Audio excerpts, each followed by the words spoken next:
সাগরে হাবুডুবু খাওয়াবে। গোনা হইতে হইতে এত গোনা হবে, ওরে নিরাশার বীজ ওর অন্তরে বপন করে দিবে যে তুই যে পাপ করছস আল্লাহ মাফ করবে না, এক কাম কর, বাকি হায়াতটা পাপ কইরাই কাটায় দে। এই যে মানুষ অনেক সময় গোনা করতে করতে ক্ষমার ব্যাপারে নিরাশ হয়ে যায়, এটাও শয়তানের দোকান। কিন্তু আল্লাহ তাআলা বান্দার জন্য ক্ষমার দরজা খুলে রাখছে। হাদিসে কুদসি আল্লাহ তাআলা যখন আরশ বানিয়েছেন, আল্লাহ তাআলা লিখে রাখছেন সাবাকাত রহমাতি আলা গযবি, আমার দয়া, আমার রহমত আমার ক্রোধকে অতিক্রম করেছে। তার মানে আমার আপনার গুনাহ যত হোক না কেন, আমার আপনার গুনার চাইতে আল্লাহ তাআলার দয়া, রহমত, মায়া অগণিত গুণ বেশি। আল্লাহ রাব্বুল আলামিন আমাদের যদি আসমান পরিমাণও গুনাহ হয়, আল্লাহ তাআলার ক্ষমা করার ক্ষমতা আছে না নাই?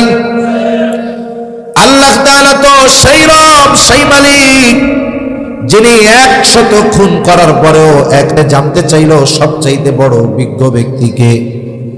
মানুষ তাকে এক ব্যক্তির ঠিকানা দিল, সে আলেম ছিল না, সে ছিল একজন খ্রিস্টান সন্ন্যাসী।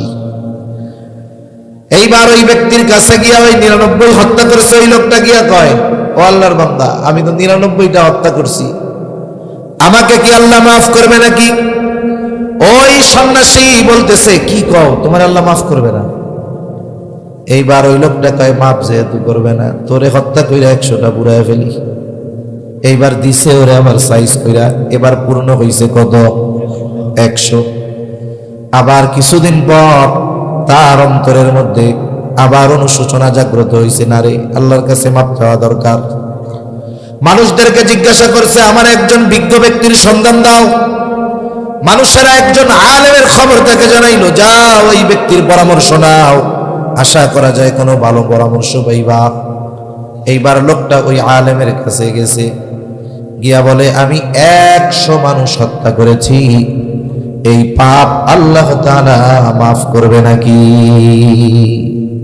কতগুলো হত্যা করছে আল্লাহর বান্দা? 100।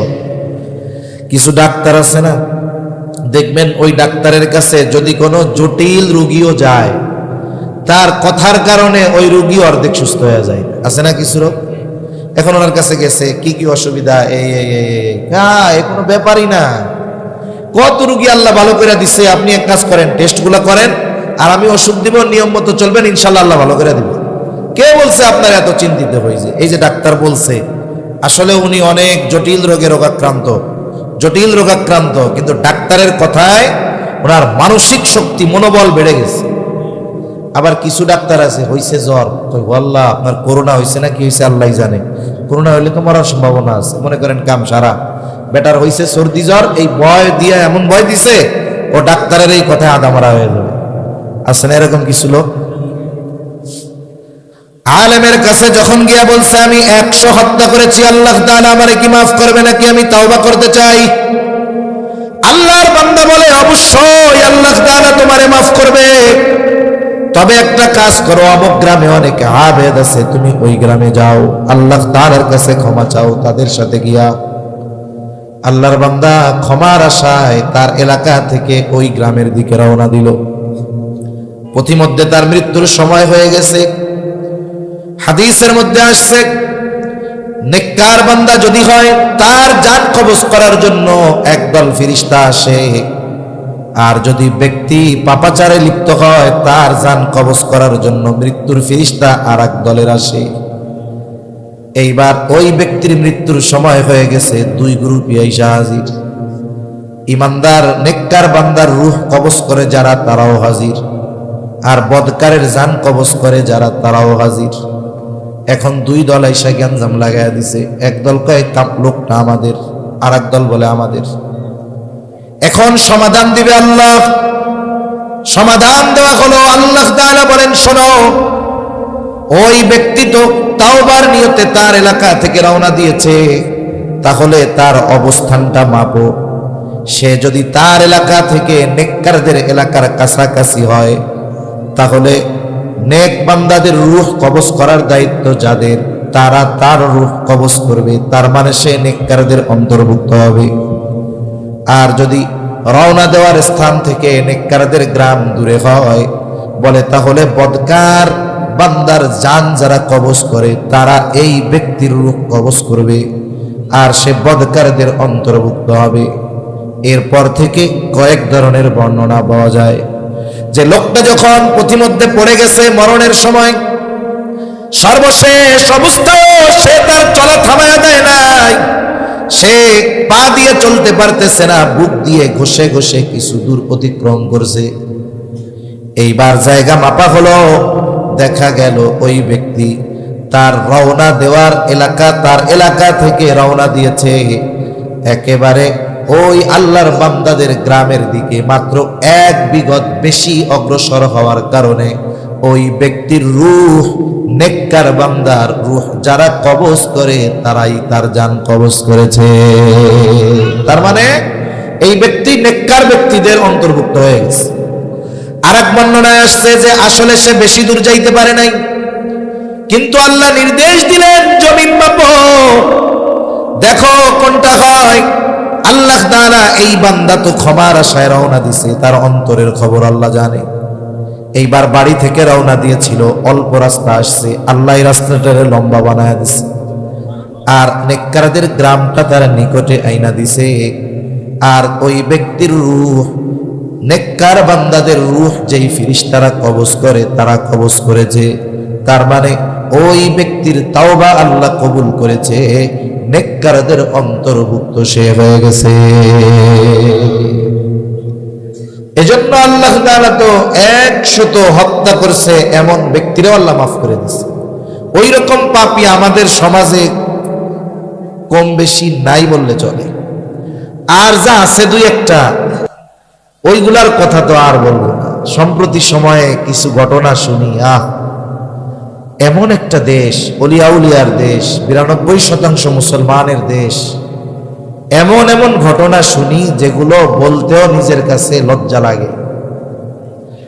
যারা আমাদের নিরাপত্তার দায়িত্বে ছিল, যারা জনগণের ট্যাক্সের পয়সায় মানুষকে নিরাপত্তা দান করবে, এই মানুষগুলাই জঙ্গি নাটক সাজিয়ে মানুষের উপরে কত জুলুম, নামের সাথে নাম মিল থাকায় অপরাধীকে বাঁচায়া দেওয়ার জন্য সিমিলার নামের, ওই নামের নিরপরাধ ব্যক্তিকে নৃশংসভাবে হত্যা, এরকম কত ঘটনা যে ঘটছে এর হিসাব নাই।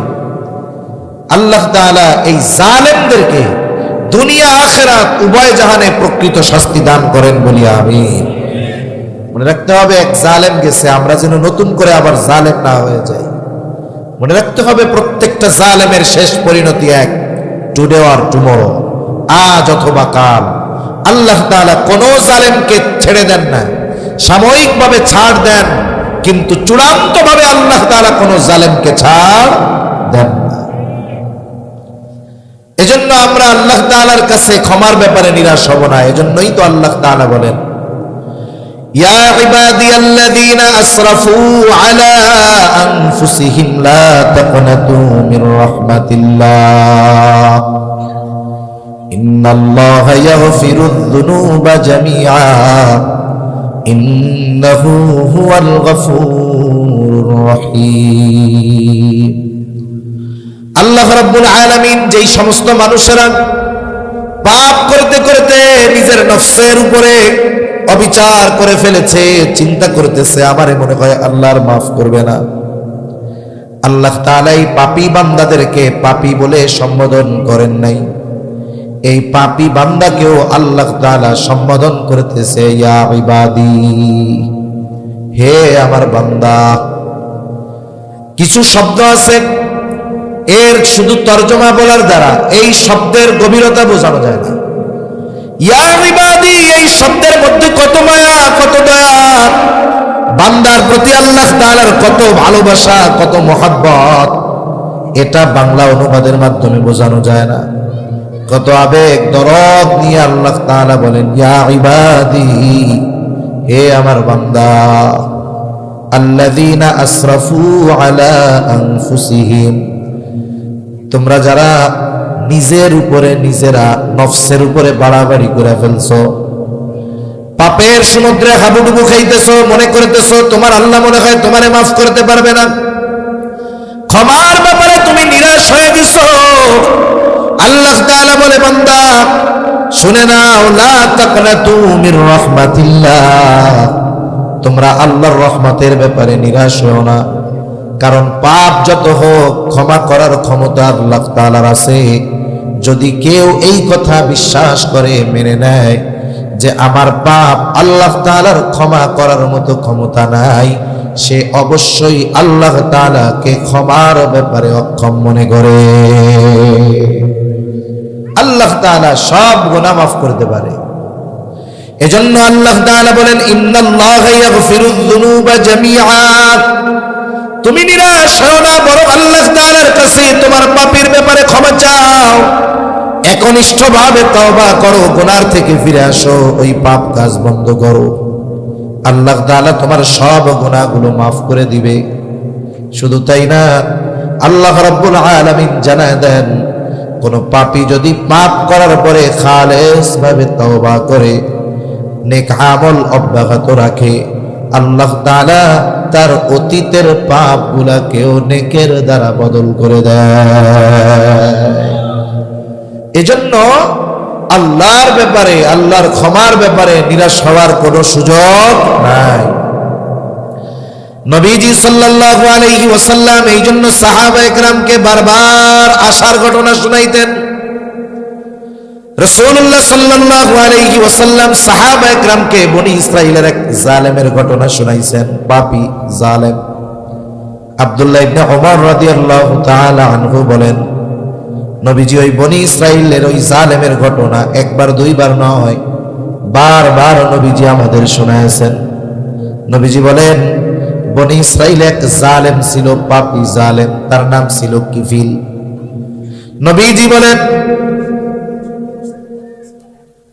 নবীজি বলেন কিফিল এমন কোন পাপ নাই করে নাই, কিফিল এমন কোন পাপ নাই করে নাই। রাসূল আকরাম সাল্লাল্লাহু আলাইহি ওয়াসাল্লাম বলতেছেন, এই জালেম কিফিল এমন কোন পাপ নাই করে নাই। তার পাপগুলার মধ্যে একটি পাপ ছিল, সে মানুষকে সুদের উপরে টাকা কর্জ দিত। সুদখোর আছে না সমাজে? সুদখোর আছে। পেছনে জায়গা থাকলে একটু আপনারা বসে পড়েন। এই বয়ানের মধ্যে ওই দাঁড়ায় থাকলে বসে বলতে পড়া ভাল লাগে না, একটা ধারাবাহিকতা নষ্ট হয়। বসার দরকার, যারা বসে পড়ে নাই, যার সামনে ফাঁকা আছে পূরণ করে বসে।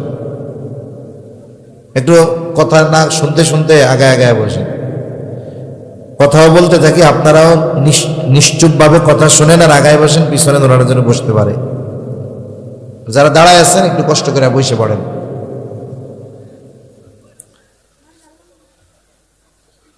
তাহলে জালেম কিফিলের একটা বদ অভ্যাস ছিল, পাপগুলার মধ্যে একটা পাপ বলে সে মানুষকে সুদের উপরে টাকা দিত। কিসের উপরে টাকা দিত? সুদ। সুদ।